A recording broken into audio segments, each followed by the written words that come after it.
Bismillahirrahmanirrahim. Assalamualaikum warahmatullahi wabarakatuh. Waalaikumsalam warahmatullahi wabarakatuh.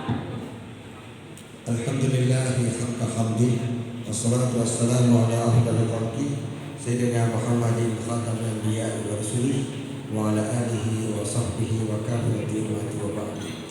Dan saya muliakan sahabat saya Pak Musram, Kepala Madrasah Majelis Cendekia Bangka Tengah. Terima kasih Pak. Kita apresiasi pertemuan kita pada malam hari yang luar biasa. Dan saya hormati sahabat saya Dr. Tesmaniar dari Majelis Cendekia Gorontalo. Kita juga apresiasi yang luar biasa. Untuk sampai di sini harus naik pesawat 3 kali. Saya hormati seluruh narasumber, seluruh panitia, biologi, kimia, geografi, dan teknik informasi. Ini semua adalah pilar-pilar peradaban. Teman-teman sekalian saya hormati yang saya muliakan. Mandi C, kalau kita ke toilet, kamar mandi, WC, ada hadis qudsi, ada hadis yang berbunyi ni'mal bait lahul hamam. Dulu ada hadis sebelumnya kontradiksi. Ni'sal bait lahul hamam.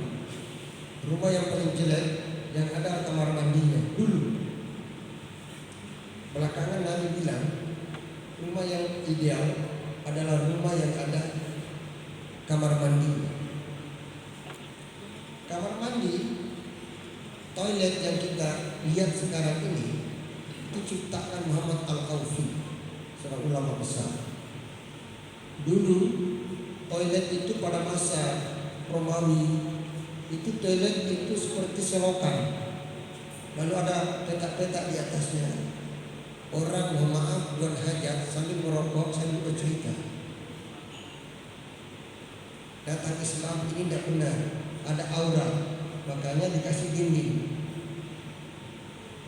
Jadi dulu toilet itu sekuler. Datang umat Islam, ulama besar Muhammad Al-Kaufi itu memberikan dinding supaya orang tidak bisa saling menatap, saling melihat aura. Jadi toilet yang kita nikmati hari ini itu ciptaan ulama. Invention for Muslim civilization. Profesor Muslim Hasan. Bapak-bapak, teman-teman sekalian yang saya hormati, saya cerita tentang ini bukan untuk nostalgia. Saya ingin cerita fakta-fakta yang telah dilahirkan oleh intelektual Muslim yang luar biasa. Kalau kita lanjutkan kajian kita, ada lagi seorang Profesor Qais Robinson yang menulis buku A History of Islamic Civilization. Itu buku itu bercerita bahwa peradaban Islam 1000 tahun pertama itu digerakkan oleh 30 orang. Mulai Muhammad Rasulullah SAW, Abu Bakar As-Siddiq, Umar bin Khattab, Utsman bin Affan, Ali bin Abu Thalib, Muawiyah bin Abu Sufyan, Hasan Al-Basri, Rabi'ah Al-Adawiyah seorang sufi, Abu Hanifah, Imam Mazhab, Imam Malik, Imam Syafi'i, Imam Ahmad bin Hanbal, Ibnu Taimiyah, Ibnu Sina, Ibnu Rushd, Ibnu Khaldun, Ibnu Fadlan. Itu ada 30 ulama dari berbagai ilmu pengetahuan, dari ahli agama, ahli fikih, kedokteran, ya, orang kaya. Ibnu Fadlan itu orang sangat kaya. Kemudian Ibnu Khaldun, sosiolog Muslim terkemuka, menulis Muqaddimah Ibnu Khaldun dan sebagainya. Jadi ternyata 1000 tahun pertama peradaban itu digerakkan oleh 30 orang.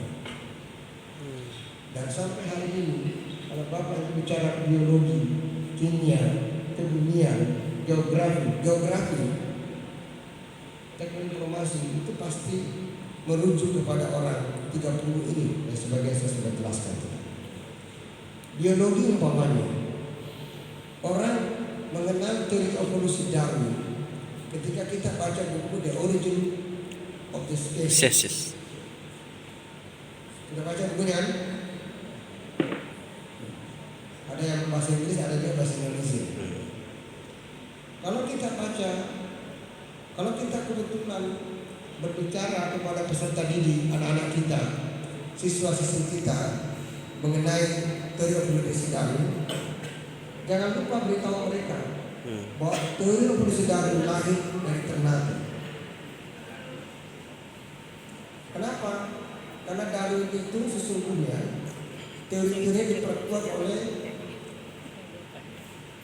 Russell, Alfred Russell, yang menulis buku The Malay Archipelago.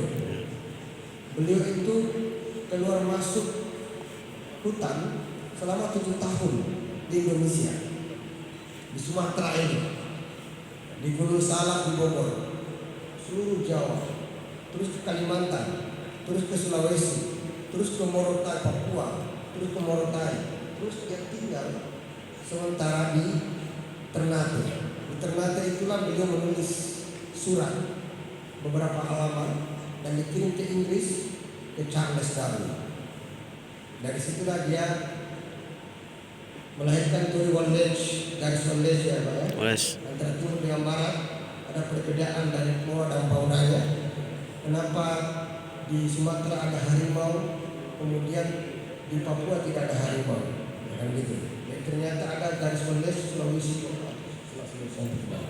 ada perbedaan antara Indonesia Barat dan Indonesia Timur, itulah garis one ledge.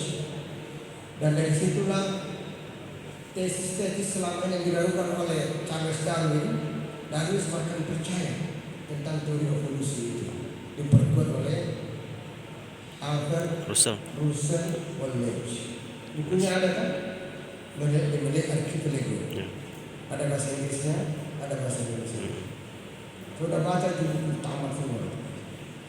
Teman-teman sekalian, yang saya hormati, jangan sampai ada di antara kita mengajar biologi dan mengajar tentang teori evolusi Darwin, lupa memberitahu anak-anak kita bahwa teori itu bukan lahir di Darwin di Australia, tapi lahir dari Ternate. Bukan itu yang paling utama sesungguhnya, tapi supaya kita mengerti kontinuitas ilmuwan, bahwa ilmu itu tidak lompat. Jadi biasa orang Barat itu orang Barat itu biasa tidak jujur di dalam menyampaikan sejarah ilmu. Jadi Yunani belajar filsafat, langsung loncat ke modern. Padahal pada abad ke-8 sampai abad 15 itu peradaban Islam sangat maju di situ. Terutama ketika Harun al-Rashid menciptakan Baitul Hikmah di Baghdad. Dan pada saat itu penerjemahan filsafat Yunani, Socrates, Aristoteles, Plato dan sebagainya, buku-buku dari Cina diterjemahkan ke dalam bahasa Arab, buku-buku India, matematika India diterjemahkan ke dalam bahasa Arab. Pada waktu itu Islam menjadi jembatan ilmu pengetahuan selama kurang lebih 1000 tahun. Umpamanya kalau kita belajar tentang sejarah kapal laut, ada bukunya itu 5,000 of the history of ship, 5.000 tahun sejarah kapal laut. Itu menyebut kontribusi ulama Arab itu hanya satu paragraf, baru satu buku yang satu bab. Itu tidak fair menurut saya. Karena bagaimana Tariq bin Ziyad memakai teknologi perkapalan itu bisa menembus Eropa, Spanyol. Bagaimana ulama-ulama Arab, Persia, ulama Gujarat sampai membawa Islam ke Nusantara.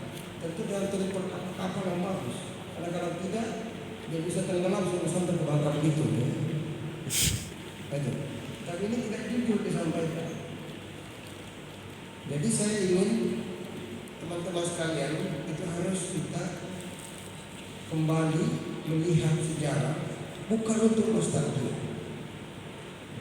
Sama ketika bicara tentang teori evolusi Darwin, kita harus memberitahu para filosof, ulama-ulama besar ratusan tahun sebelum lahirnya Darwin itu sudah bicara tentang teori evolusi.